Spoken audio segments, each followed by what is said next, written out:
Hello, ladies and gentlemen. It is Ulan Gaming, and we are doing another Civ overview, this time for Inca. Now, after my previous video, I had a couple people asking about the order that I am doing civilizations in, and if I'm just picking them out of a hat, or if there's some method to the madness. And so basically what I have been doing is I'm doing one of the 8 European civs, right, the 8 original European civs, then one of the 6th Asian Dynasty / Warchief civs, then one of the 6 Definitive Edition civs, and then back over to the European, and we'll be going through this cycling until we're just left with the last 2 Europeans, and then we'll just finish them out.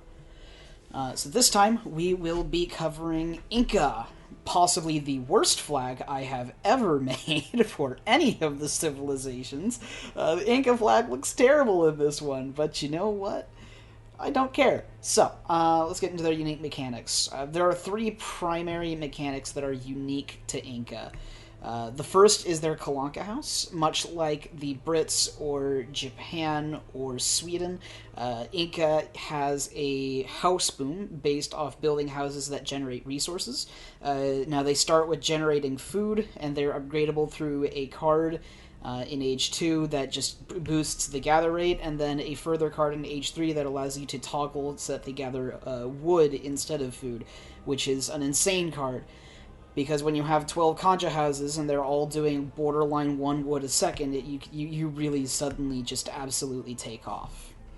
Now they have Kalankas. Kalankas are probably one of the lesser used mechanics of the game. Now the Kalanka building itself is used all the time, but the special mechanic associated with the Kalanka is not. So the Kalanka is, of course, a military production building. It's not available till Age 3, much like the Noble Hut for the Aztecs or the Artillery Foundry for the Europeans. It creates their quote-unquote noble units. But what's special about the Kalanka is that, unlike Noble's Huts or anything of that regard, instead of shooting and counting as a shipment point, you can store up to 10 units inside the Kalanka as if they were settlers, even if they're military units. So you could throw 10 Chimu runners into a Kalanka. And what this does is that every single unit in the Kalanka has its population reduced by 1 while you're inside Kalanka. Now, they have a build limit of 4, which means that you could get 200 population, throw 40 units into the Kalanka, and then build 40 more population, and now you have 240 population. This is probably more used in Treaty than it is in Supremacy. But it is still useful nonetheless. And then the other is the Stronghold. Inca are the only of the 4 native civs in the game to have access to a fort, and they have the best fort in the game. It has the least amount of HP, but like the Kalanka, you can garrison military units inside it. However, unlike the Kalanka, where you can only garrison a few units in the Kalanka, you can garrison your entire military into the Stronghold, essentially. You can hold up to 50 units. And what this allows Inca to do is have a strong army composition with just 1 unit. They could make 50 archers, and you could make you could make the counters archers being Hussar. And as long as you're fighting near the Kalanka, those archers can hop into the Kalanka, boosting its strength, let the Kalanka fire on your Hussar. Or sorry, not the Kalanka, the Stronghold. And then pop the archers out on the other side, and then fire, and then when you chase them around, they go back into the Stronghold, and it's just an absolute micro-nightmare. And it's one of the very many things that makes Inca incredibly powerful. Inca, much like Japan, has the theme of not having any overarching weakness and the overall capacity to just do whatever they want. It is kind of nuts. If we look into their general playstyle, which is right below the unique mechanics we were just looking at, you can see I wrote Rush, Fast Fortress, Semi-Fast Fortress, Boom, whatever. You name it, Inca can do it. They have strong rushes, they have incredibly strong native rushes if they want to go that route. They have strong, fast fortresses with the Haraka and Bolus Warrior combo. They have strong, semi-fast fortresses, and they have strong booms, being one of the few civs to have access to a second town center in the Second Age, in addition to their house boom. So they can really just do whatever they want. If they want to stay in Age 2 and build up a massive eco, they can. If they want to get to Age 3 and spam Age 3 shipments, they can. There is nothing stopping the Inca from just doing whatever they please. As for their age-up system, they have counselors, which this is the first native civ that we have covered on the tier lists. So counselors are very similar to politicians in that there are 5, in that every time you age up you have 5 that you can pick from, and they give a static bonus. However, each counselor has a theme associated with its bonus, and those same counselors are the same exact counselors that you get for every single age up, but every time you pick one, that counselor is used up and you can no longer choose that counselor going into Age 2. So for example, the chief is one of the counselors who will always be there every single time you age up, but you can only select him to age up once. And the chief's age-up theme is all about buildings. So in the first stage, going into the second, the chief gives you 2 builder travois, but once you go from the second to the third, he gives you a town center travois, and then from the third to the fourth, he gives you a town center and a stronghold travois, if I am not mistaken. And that is how the counselor system works. As for their warchief, as for their hero, Inca have the warchief. Now, the warchief is he is notably the weakest of the 4 warchiefs, but he is still very powerful. He's a little more powerful than the average hero in the first stage, but of course he scales super hard like all the rest of them, but his upgrade cards are not quite as good. The most use that and his aura is easily the worst of the 4 warchiefs. This specific warchief of the Inca will serve you less in combat, in actual combat, military to military, than any other warchief in this game. The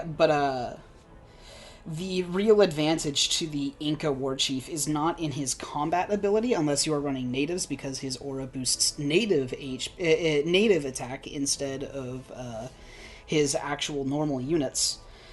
The real treat of the Inca warchief is his ability to make forts, much like the USA can and Mexico can once they reach the 3rd age, which is extremely important because, once again, Inca have the best fort in the entire game, being the stronghold. So you can really get going once you get to the 3rd age, if you can get your warchief to make a stronghold. It is an absolutely huge asset that your opponent cannot ignore whatsoever. Now, if we look at their units, they have 6 primary units to their unit roster, and much like a lot of the non-European civs, most of their units are completely unique. So let's go over their artillery equivalent first, to the Haraka. The Haraka is similar to an Aeronite. It's a long-range unit that's made to counter buildings and artillery, but it's an infantry unit, unlike a Culverin or something of that regard. The Haraka does not have the longest range in the world. I think they have 24 base range, 22, 24, something like that. I think they have 22.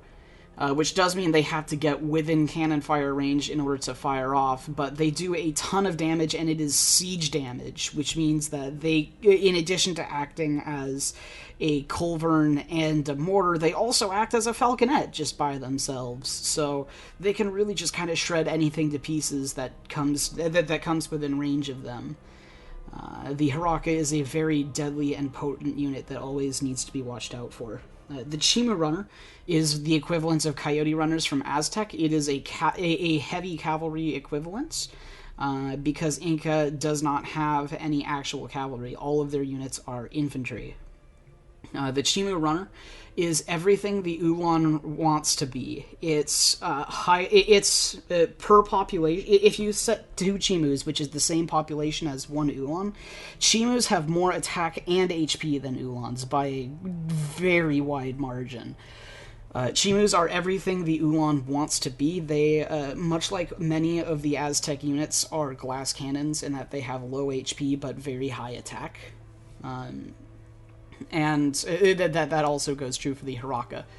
And the Chimu Runner is just an absolute nightmare on the fields. Chimus are additionally are extremely fast-moving and have a big button that prevents them from being snared, as well as just increasing their speed, and Inca having overall very good options for increasing their military speed across the board through the use of cards. The Chimu Runner is something that is very powerful and always needs to be in the back of your head when you're fighting an Inca players. You never know when they're going to switch to a Chimu mass, and you're going to be completely fucked. The Plume Spearman is one of, if not the best spearman in the entire game. It has a large raw attack, and it has the highest HP of any pikeman class, of any pikeman in the entire game, with the exception of the Halberdier. It has 170 base HP in the second age, which is just fucking ginormous, but it still maintains the very high, the high movement speed that pikemen retain, as well as having just an overarching huge amount of attack and siege. And the Plume Spearman is an absolute frontline nightmare. If you see Plume Spearmen, you cannot ignore them. Just think of it like a Halberdier mass, but way cheaper and easier to mass. Now, the Bowless Warrior is kind of like the Eagle Runner in that it counters cavalry from range, but whereas the Eagle Runner has exceedingly high DPS, the Bowless Warrior is gimmicky in that it has low single hit damage, but it does splash and snares from range at the expense of having negative multipliers against pretty much everything that isn't cavalry. The Bowless Warriors serve a very specific role in countering cavalry and being a frontline unit to stand in front of your Hiraka.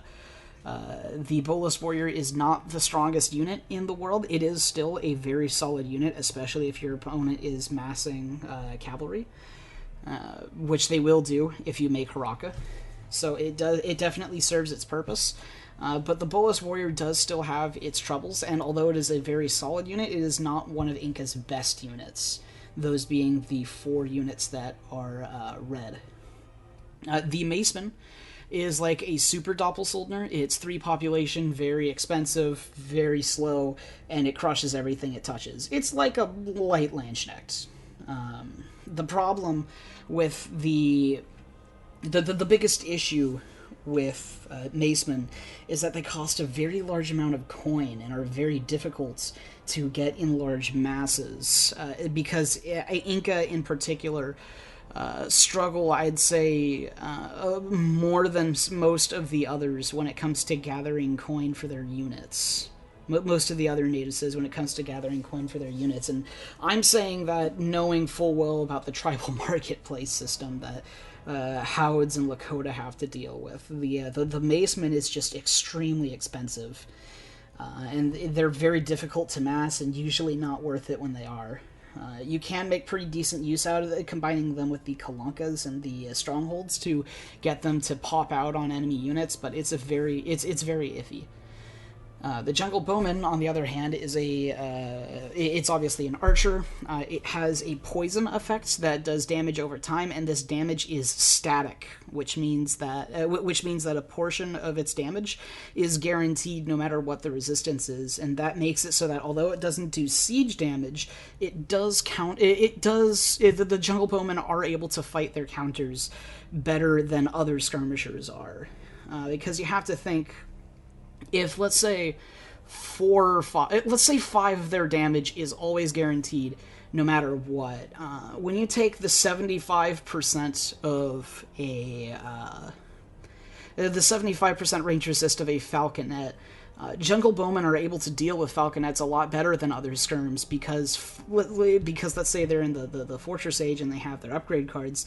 5 damage from each of their shots is getting through no matter what the resistance is, and if they lacked poison and instead had 5 more damage, they would only be doing 1 extra damage compared to the rest of their shot, and that is just outstanding.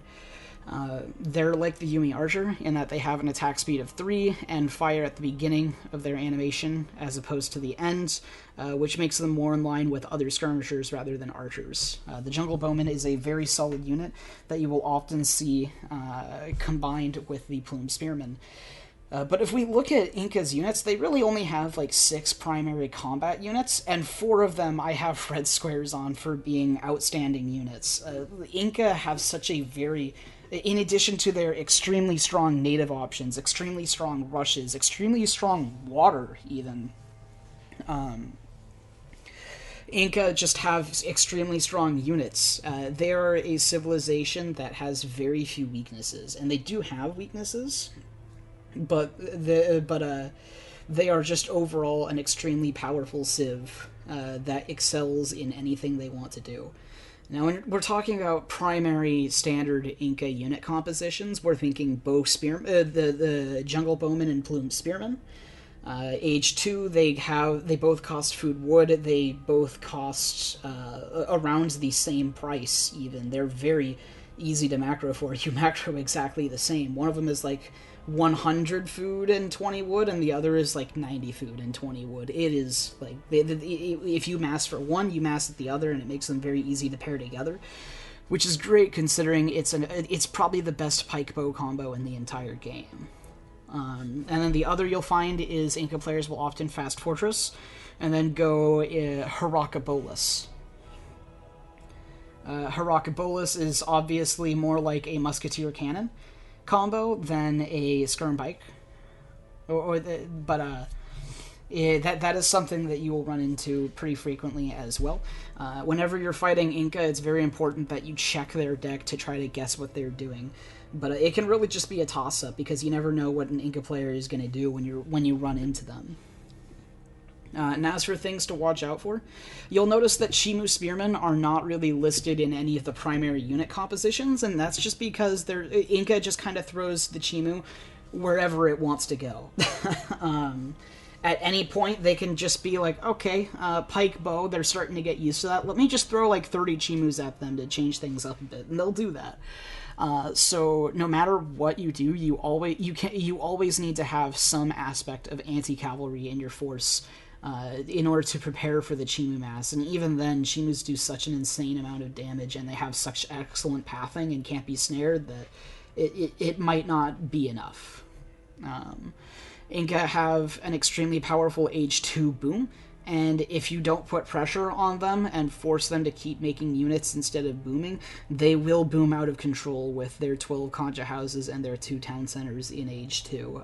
It can be an absolute nightmare to deal with. Additionally, they have a card that allows them to get access to all of their Age 3 units in Age 2. For some reason, I don't know.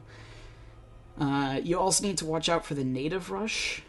This is where Inca will age up with 2 Builder Travois and build 2 trade posts on 2 different natives on the map, and send the card that gives you a shipment for every native ally that you have. A very powerful rush that arrives extremely fast and is one of the few ways that you can actually take advantage of your warchief's attack aura for natives. And then you also have to watch out for Stronghold. More than any other fort in the game, if you see a Stronghold, you can't ignore it, and it must go down. Because while it exists, it's not only a barracks slash stable slash shipment point slash outpost for your opponent, it's also their way of keeping their military safe, because if their military starts to get threatened, they can just pop them into the Stronghold. So if you see a Stronghold, you must respect it, and you must find a way to mitigate it, or you will lose the game. And that is going to be it for our Inca overview. Thank you guys very much for watching.